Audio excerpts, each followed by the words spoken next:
Near the shattered entrance of the old factory, his eyes scanned the scene while his heart pounded like a war drum. Frank Johnson, at 90 years old, sat on an overturned crate nearby, his old body heavy with the years of service and sacrifice. His shotgun rested across his lap, his hands gripping it with steady resolve. Despite the weight of time, his grip never loosened. The world may have changed around him, but Frank wasn't ready to relax just yet, not while the real threat still loomed in the shadows. The old soldier had seen his fair share of battles in his time fighting on foreign soil, defending his country, and now, defending his hometown. But nothing in his long life had prepared him for the storm that was about to break over Riverstone. His knuckles were white as he squeezed the stock of his weapon, his senses honed in on the sounds of the night. Marcus Johnson, his son and the chief of police, was nearby. Frank could hear his footsteps, the way they echoed off the walls, heavy with purpose. The young man had the same determination in his eyes that Frank had carried all those years ago, and that brought him a sense of pride. But even pride couldn't keep the fear at bay. The cartel had arrived. They had come to Riverstone like a storm, leaving a trail of destruction in their wake. And it wasn't just the cartel members Frank was worried about. There were worse things lurking in the shadows, people who operated in the dark corners of the town, people who thought they could control everything and everyone. Frank shifted slightly, his back aching as he did. Age had made certain movements difficult, but it hadn't dulled his reflexes. The night was tense, and every shadow seemed to hold a hidden threat. But as much as Frank hated to admit it, the world had changed. The kind of fighting he had done in his youth, the kind that had kept him alive through wars and revolutions, wasn't the kind of fight Riverstone needed anymore. Now, it was a fight for the town's soul, and Marcus, his son, was at the front line of that battle. "Chief?" Marcus's voice broke through the silence, bringing Frank back to the moment. "We got eyes on them." Frank looked up, his weathered face full of experience. "Good, but don't get careless, Marcus. This isn't just about guns and drugs. There's something bigger here." Marcus nodded, his jaw set, his eyes sharp. "I know, Dad, but we have to act now, before it's too late." Frank didn't say anything more. He didn't need to. The years of experience had taught him that sometimes silence spoke louder than words. The factory had been silent for hours. The kind of silence that came before a storm. Frank could hear the subtle movements of the men who had taken up positions around the building, his son's officers, the ones who were keeping the perimeter secure. Their radios crackled, signaling information, but Frank's mind was focused on something else. The shadows weren't just the enemies on the outside. The real threat was the one they couldn't see, the one that had been hiding within their own town for far too long. A low rumble echoed from the distance, and Frank felt his pulse quicken. The black SUVs were coming. He had seen enough of them in his time. These were cartel vehicles. Sleek, fast, and dangerous. The men inside didn't care who they hurt, so long as they got what they wanted. Frank's hand tightened around his shotgun, his eyes narrowing. "Frank!" Marcus's voice came again, urgent. "You need to pull back." "No." Frank's voice was firm, unshaken. "I've got this. You handle the rest." Marcus hesitated, but only for a moment. He knew his father wasn't going to listen. "Just stay sharp," Marcus warned before heading toward the far end of the factory.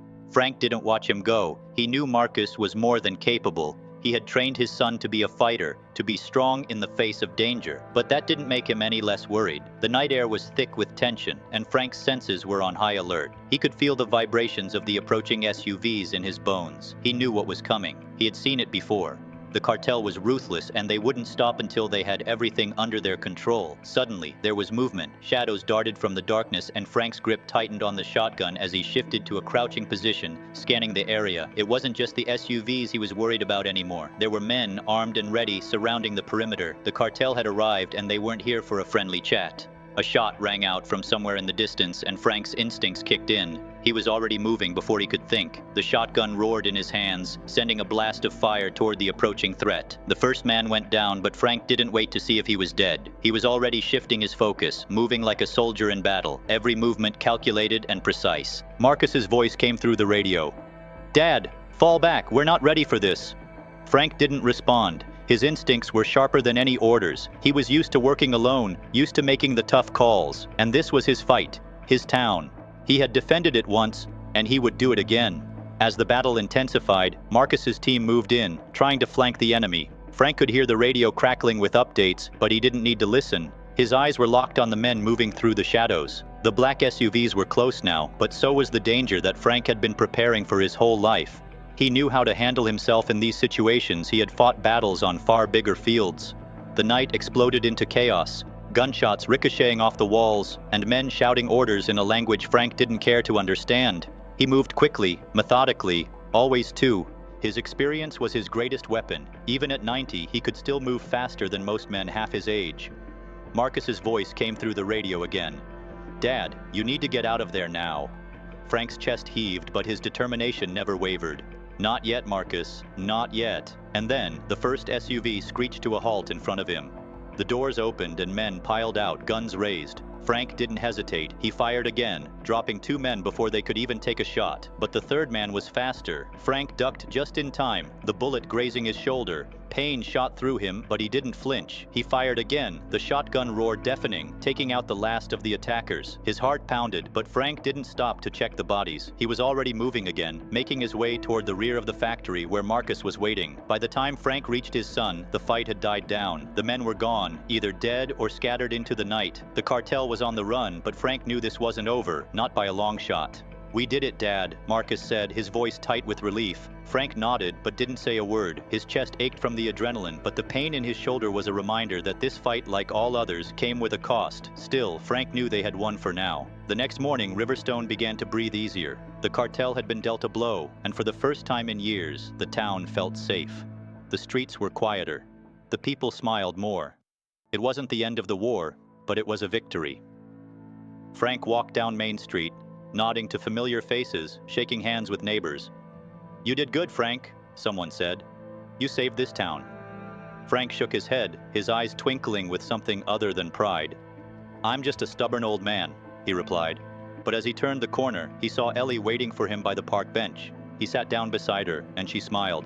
"Stubborn men don't stand up to cartels," she said softly, looking at him with admiration. "They don't protect towns and raise sons who become police chiefs." Frank smirked, but her words sank deeper than he let on. As he sat there, the weight of the past few days hung heavy on him.